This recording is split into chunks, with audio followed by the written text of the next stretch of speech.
2 Samuel chapter 1. After the death of Saul, David returned from defeating the Amalekites and stayed in Ziklag 2 days. On the third day, a man arrived from Saul's camp, with his clothes torn and with dust on his head. When he came to David, he fell to the ground to pay him honor. "Where have you come from?" David asked him. He answered, "I have escaped from the Israelite camp." "What happened?" David asked. "Tell me," he said. "The men fled from the battle. Many of them fell and died, and Saul and his son Jonathan are dead." Then David said to the young man who brought him the report, "How do you know that Saul and his son Jonathan are dead?" "I happened to be on Mount Gilboa," the young man said, "and there was Saul leaning on his spear with the chariots and riders almost upon him. When he turned around and saw me, he called out to me, and I said, 'What can I do?' He asked me, 'Who are you?' 'An Amalekite,' I answered. Then he said to me, 'Stand over me and kill me.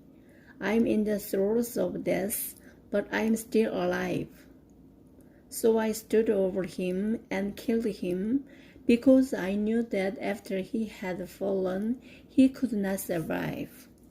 And I took the crown that was on his head and the band on his arm, and have brought them here to my Lord." Then David and all the men with him took hold of their clothes and tore them.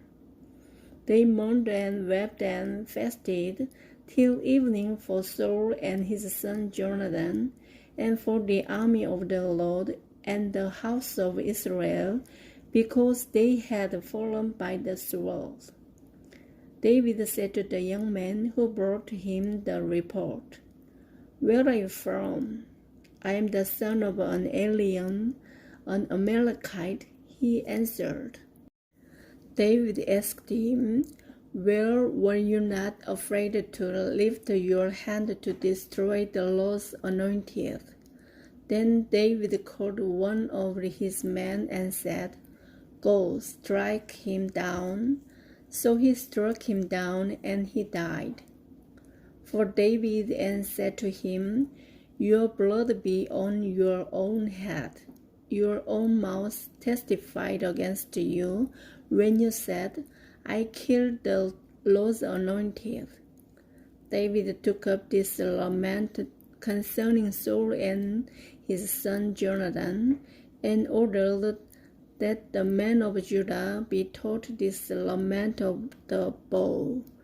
It is written in the book of Jashar, "Your glory, O Israel, lies slain on your heights.